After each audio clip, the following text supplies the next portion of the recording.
Welcome to the Remarkable Retail Podcast, Season 4, Episode 19. I'm Michael LeBlanc. And I'm Steve Dennis.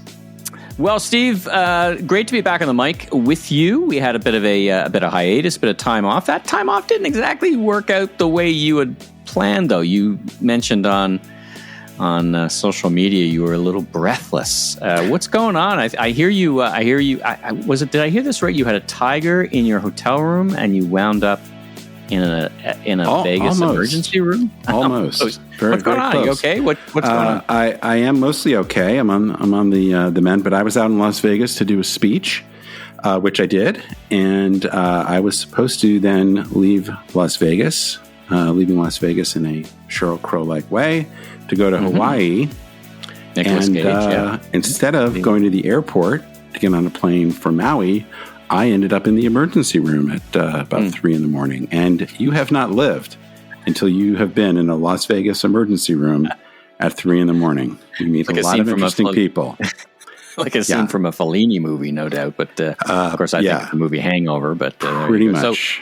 So what was going on? What you were breathless at the end of your presentation? You left people breathless? I leave people breathless. This particular case, I found myself breathless. No, I had some heart or chest pains and some shortness of breath.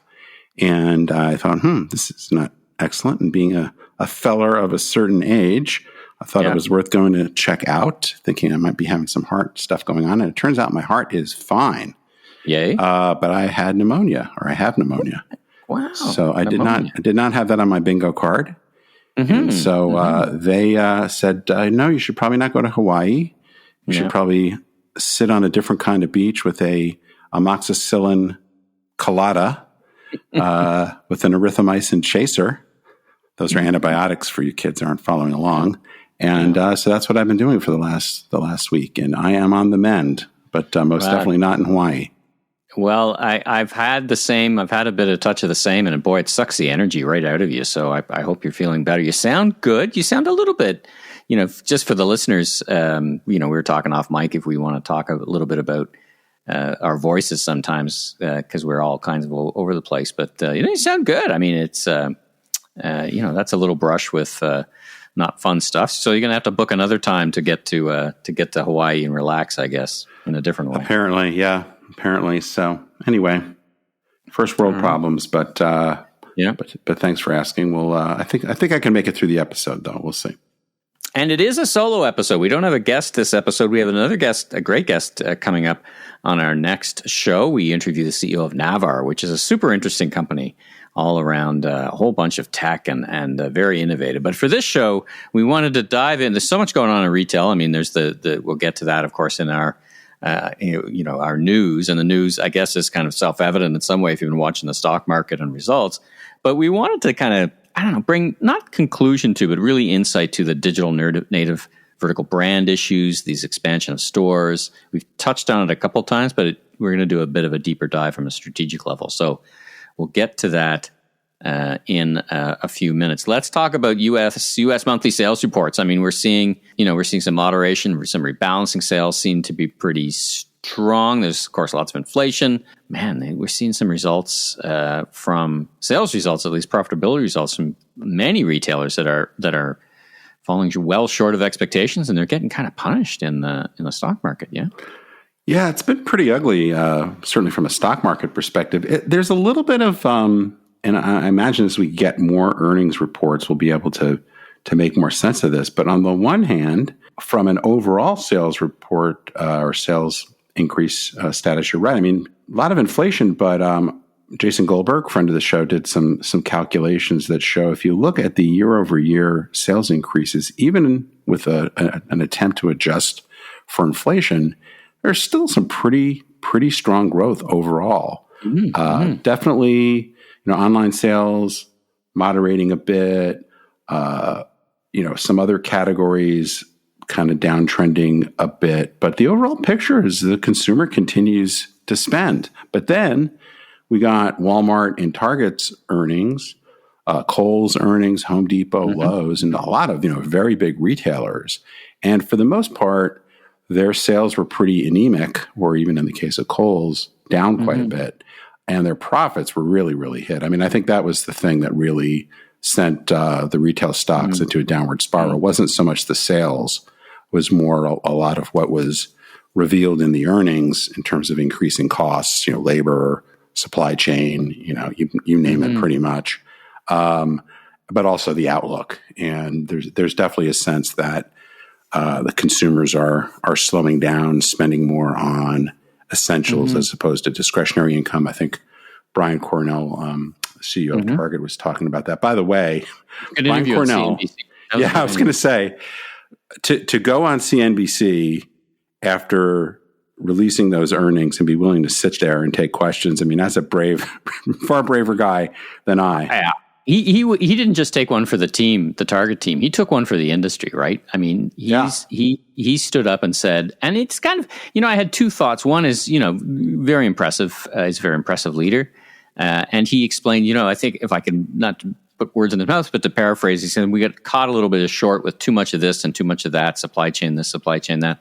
What does, interest me a little bit is we all saw this kind of, I mean, the retailers I talked to, look, inevitably, consumers are going to shift to services more than goods. I mean, inevitably, it's going to happen, right? It's just a matter of when. And I guess Omni in the first part of the quarter of the year kind of deferred that, but it's happening now, right? So it's not, the two things seem to be happening concurrently. One, I'm downshifting because, it's so expensive to fill my car full of gas or put food on the table. But at the same time, I'm going to go on a trip and I'm going to do other stuff. So you see that kind of mix of sales kind of naturally come back to the mean. Do you think there's a bit of that mixed in, and maybe this supply chain becomes the whipping post for it was supply chain, but we just misjudged a little bit? Well, I think on the revenue side, you're right. I mean, there are two things going on. I mean, as prices go up, people are just going to spend less. Like it's that is going to, or at least buy fewer units of certain things. So I think that's just the way the world works, and that's probably where we're going to be for the foreseeable future. Like I don't see that fundamentally changing in a big way because of some of the Ukraine war situation and a lot of the other ongoing kind of COVID related things. From a kind of rebalancing of their spending, shift to services away from products, I think was inevitable just in terms of how consumers are going to make their choices with their limited dollars. We don't have stimulus payments in this as much anymore.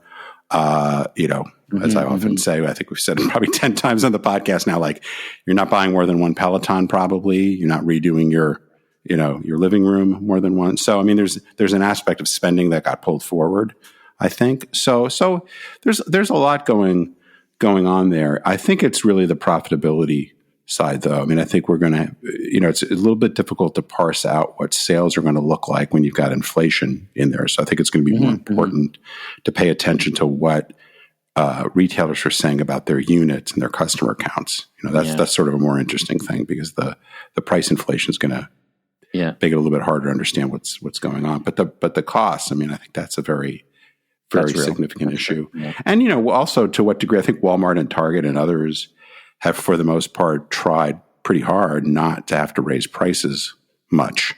And we're starting to see a lot more signaling of like, well, there's only so long we can really endure that. The one other just fact I thought was really fascinating in the Walmart earnings release in particular was that their inventory level was up over 33% at a time when their sales were, I think they were up 2% or something.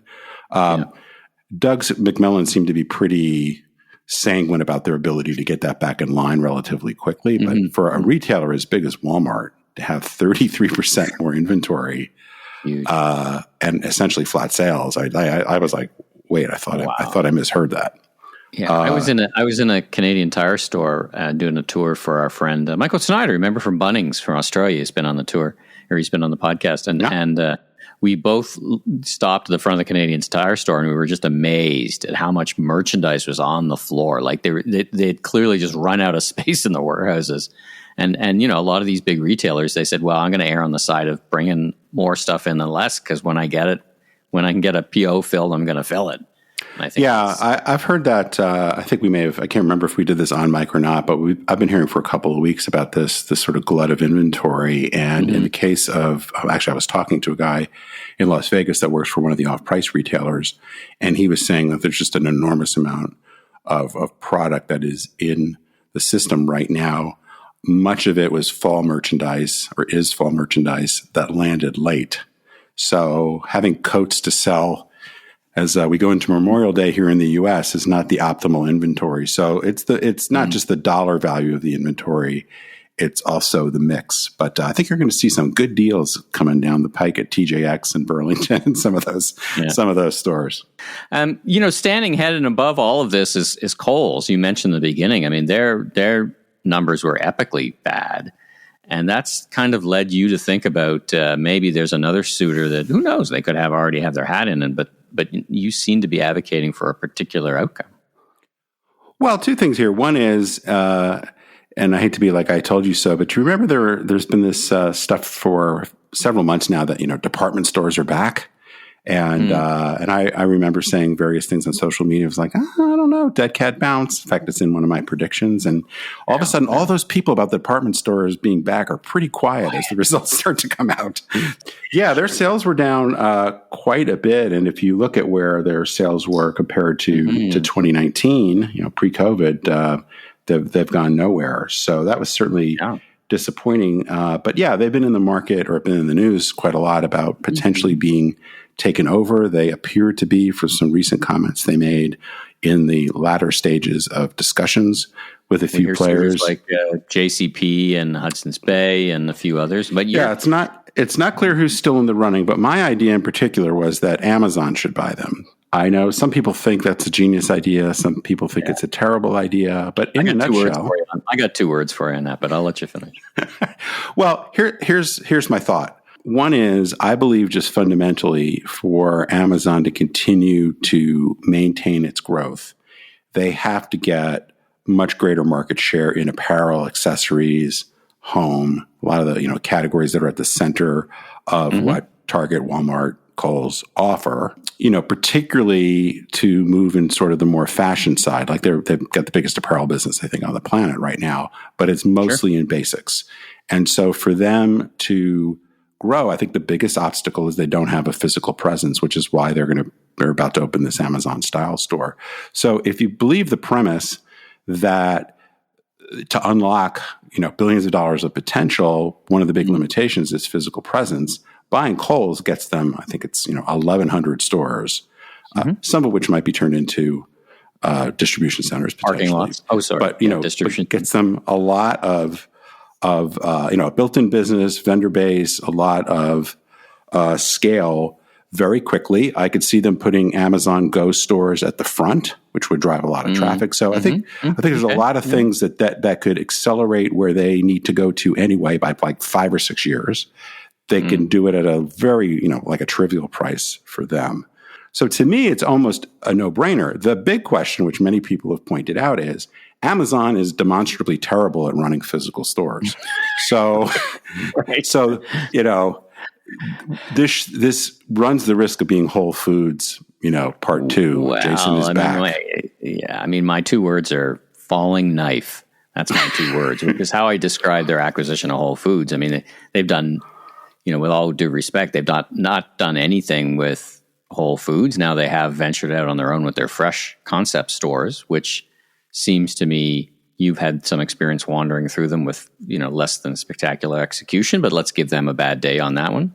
No, Michael, the only way I think this would work, which is a big if, is whether Amazon leadership would really understand that they have to move from this sort of left brain thinking to much more right brain thinking, which they have not revealed. I mean, if you look at the stores they have, including what they've done with Whole Foods, there's plenty of evidence that they have not been able to do that.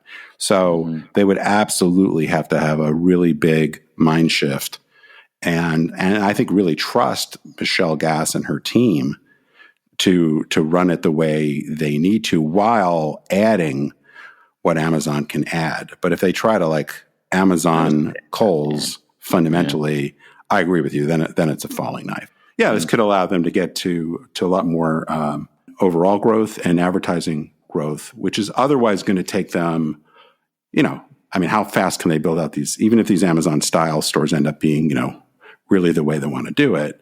I mean, it's going to take them 10 years to get to where Kohl's is. It's de minimis. Yeah, it's de minimis. I have more confidence that Fresh can be built up quicker and bigger, but lots going on in the retail world. And now let's flip over to what we're going to talk about for this episode. What we are going to talk about for this episode, which is a little more, around this idea, because, particular to the results as what they are for the big, Walmarts and Targets, looking at the numbers from the DTC DNVBs, again, we'll clarify that. I mean, Allbirds down 70%, WP, Warby Parker down 60%.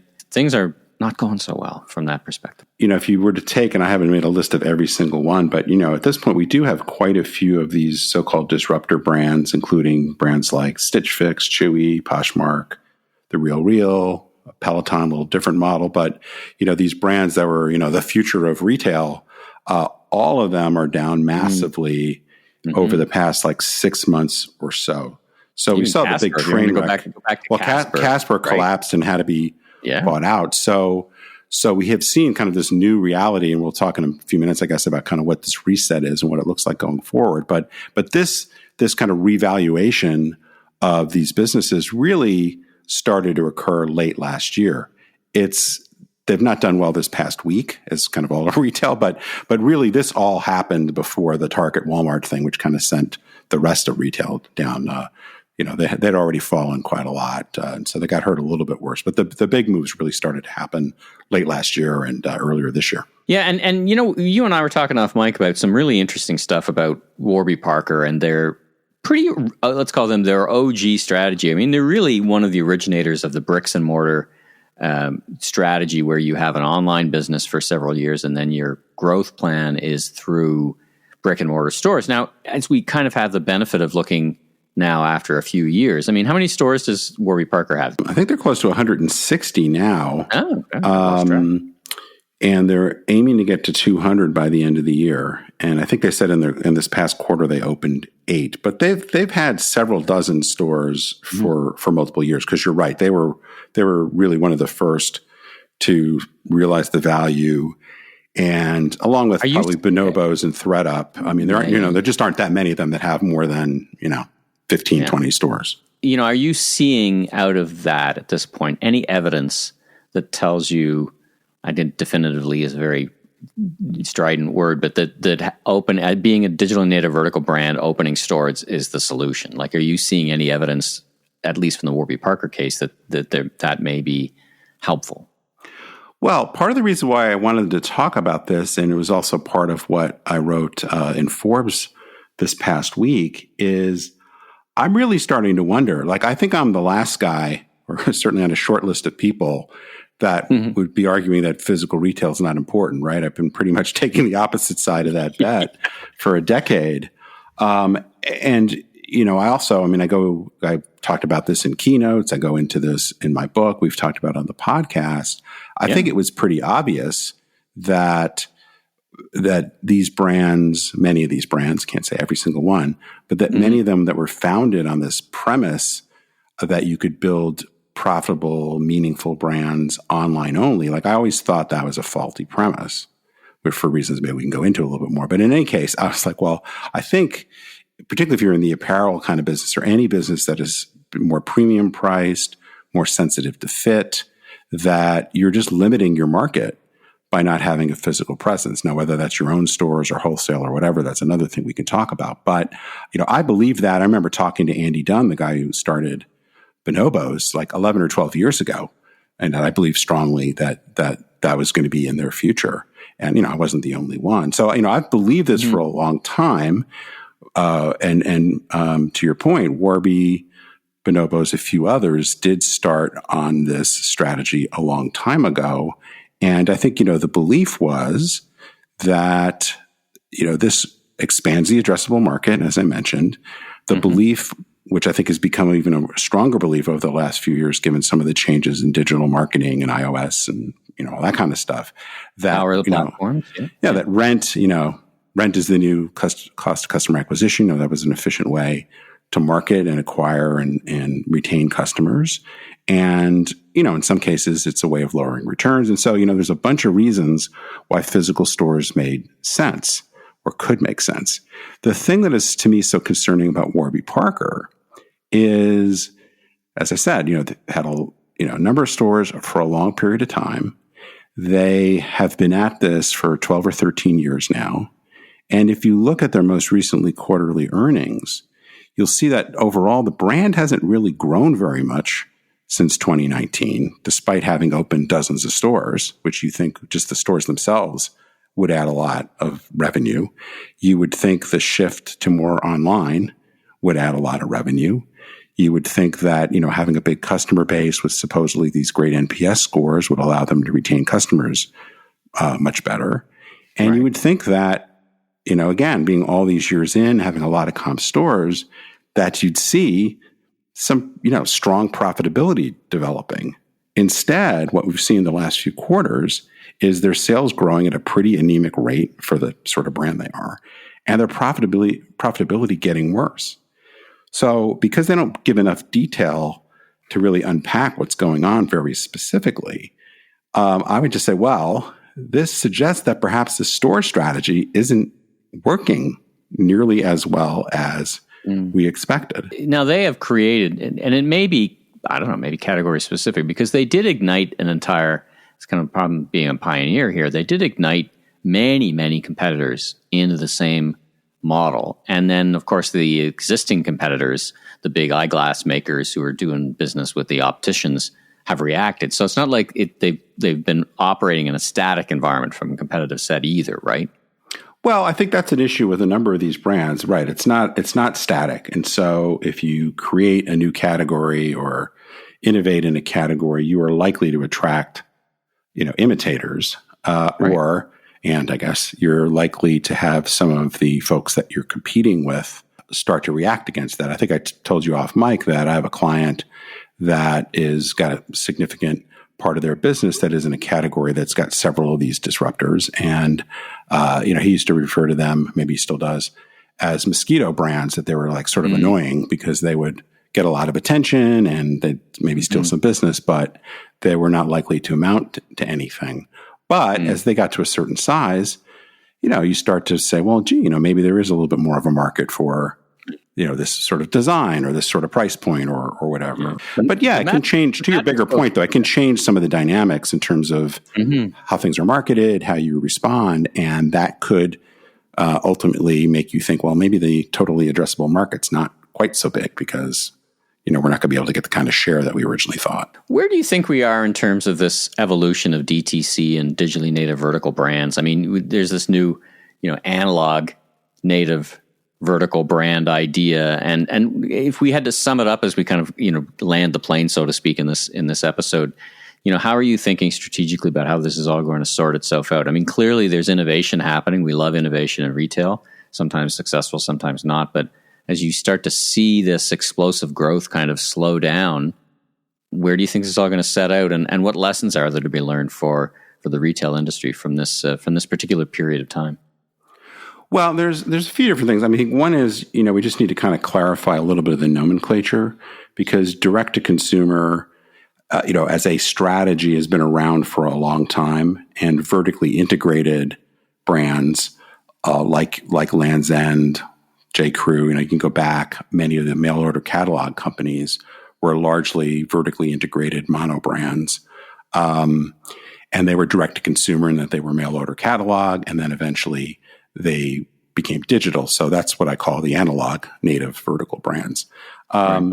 And there's also, you can be direct to consumer and not be vertically integrated, or you could be direct to consumer and have more than one brand. So direct to consumer, just the old way of thinking about it, is that you go direct to consumer. You're not going through traditional retail. So there's a lot of kind of overlapping diagrams here between these names and which sort of brands we're talking about. Right. As it relates to what we're mainly talking about today with the so-called digitally native vertical brands, I think, there's also some different flavors there, right? There's the Warby Parker, I would say even, Peloton sort of brands, which are relatively complicated business models. They were originated as online only brands, which, caused them to take a particular marketing approach, allowed them to be more data informed, allowed them to have a lot of growth without investing a lot. if anything, originally in physical retail. It now seems like those brands, they have become much more complex. Their operating model has shifted from something that is, sort of asset light to more asset intensive. And that creates more risks. It remains to be seen to what degree Warby, Allbirds, Peloton, all these other, they each have their own particular challenges, but in general, they're at a very different place in terms of their operating model than they were 5 or 6 years ago. So I think we're getting into, much more maturity, much more of a shift towards greater risk because of the investment in physical assets. A lot harder to market and acquire and retain customers at the level that many of these brands need to ever be profitable. So there's a whole set of things that are going on there. I think if you look at sort of the old school DTC brands, that was an interesting report from Insider Intelligence that I guess we can put a link to. They did a lot of analysis kind of quantifying the old DTC brands versus these newer ones. And it's still the case that the old school DTC brands, like the Land's End, like the LL Beans, are way bigger than all these digitally native brands combined. But the thing I found most interesting is that they've all been growing pretty quickly, mainly because many of them are just kind of riding the wave of e-commerce growth, even though many of them do have stores. But the growth rates are really starting to converge. And I think that just suggests that many of these What do you mean by that? Converge? What do you mean by growth rates converge? Well, so if you look at the year-over-year growth rates across, I forget how far back they went, like 15 years or something, you saw really, really high growth rates for these digitally native brands. And the analog native brands, if we can use that terminology, but the sort of OG DTC brands, they had above average growth, but mainly that was because of they were riding the growth in e-commerce. But the digitally native vertical brands had, 40, 50, 60% sort of growth rates. But those growth rates are coming down a lot. And in fact, they're coming down to almost the same rate that the old school brands are experiencing. So they're kind of growing with the industry, I guess, is another way to look at it, which just suggests to me, now some of that is probably, some brands have gone away. But I think it's just really suggesting that we're really entering more of this maturing period for the industry overall. Now, obviously, you got some brands that are new and still having hyper growth. But when you start to think about the Warby Parkers, the Bonobos, the ThredUps, these Stitch Fix, these brands that have been around, Wayfair, brands that have been around more than 10 years, it looks like, even if we didn't have, what's going on in the economy right now, it looks like growth is going to be pretty hard to come by, number one. Number two, they are going to be affected by inflationary pressures for a period of time. So that's going to make profitability even more challenging. And then we've got this whole new dynamic, not for Wayfair, but for most of the other brands, of having made all this investment and continuing to make all this investment. I think you mentioned, Allbirds coming to Canada, so there's still a lot of stores in the pipeline. Madison Reed, I think, is going to open 30 stores this year. So lots of these guys are putting some pretty big bets. And Allbirds isn't going exactly into the back streets. They're going in Toronto. They're going into Yorkdale, top shopping mall in the country. And in Vancouver, they're going into Kitsilano Beach, which is a wonderful area. But again, not cheap real estate by any means. So there's still investment dollars. There's still buzz happening. Like it's fascinating to watch, really, to use your words, as all these forces and things coincide and start to merge with each other, right? Yeah, and I think the question is, and I think, what we saw in the stock market over the past 6-7 months, and, I don't want to make it all about the stock market, but I think investors, at least the public market investors, but I've heard similar things about the private market investors, are starting to say, like, when are you guys going to, show a glide path to profitability? I think as, more and more results come out, people are going to I'm not too confident that there is a glide path to profitability, at least on the schedule. It's probably an issue of these businesses don't look to be nearly as big as we thought they were going back a few years, but also the timing or the risk associated with getting to profitability seems to be much more challenging. And I do think in the case of the investment in physical stores, and really what I was trying to get at with Warby Parker in particular, is if Warby Parker who I think by all, I'm a customer. I think they've done a ton of impressive things. If Warby Parker is struggling to get to profitability this far in, with the premise that the physical store strategy was going to be the thing that would really make the difference. Canary in a coal. If they don't look like they're getting there anytime soon, what does this say about a lot of these other brands? And, they're not apples to apples in every case. Yeah. But, you can make the argument in Allbirds' case, Allbirds is a pretty narrow product line. And so it's like there's the definition of specialty. I mean, yeah, all this discussion makes me ask you one question: who wins in a fight, the crazy guy or the smart guy? Okay, that's from We Crashed. I just finished We Crashed, but it's funny as you think about, reflect on what the private equity folks do. And eventually, they want to make some money, right? They're like, okay, let's get going here. Where's the glide path to our liquidity moment? And getting a little darker to see. Yeah, and I think the thing that will happen, or what to look for going forward, is where do we start to see? Like, I have to assume in the case of not just Warby but some others, they're going to have to really get serious about taking a look at their gross margins, which is tough in an inflationary environment. But is their pricing strategy really where it needs to be? They're going to have to start to really look at their SG&A.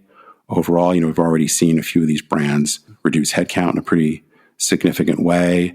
They're going to have to really look at how they're spending their marketing dollars. Most of these companies have very, very high advertising expense. And as we got into in the Dan McCarthy episode, there's a lot of dynamics there that look pretty shaky. And, but if they start to pull back on marketing, if they raise their prices, what does that do to demand, right?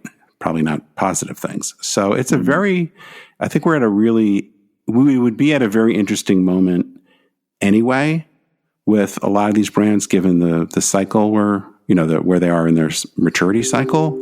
But when you layer on top the macroeconomic headwinds, buckle up. That's my advice. Buckle up, Buttercup. All right. So that was a great episode.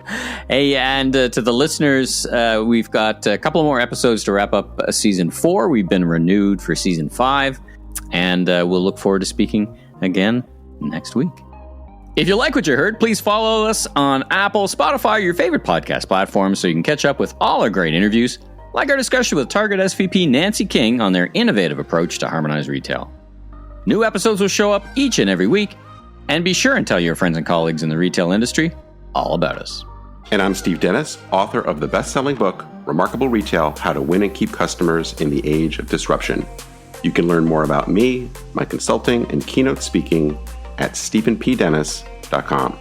And I'm Michael LeBlanc, producer and co-host of the Conversation with Commerce Next podcast, the voice of retail podcast, keynote speaker, and host of the all-new Last Request Barbecue cooking show on YouTube. You can learn even more about me on LinkedIn or meleblanc.co.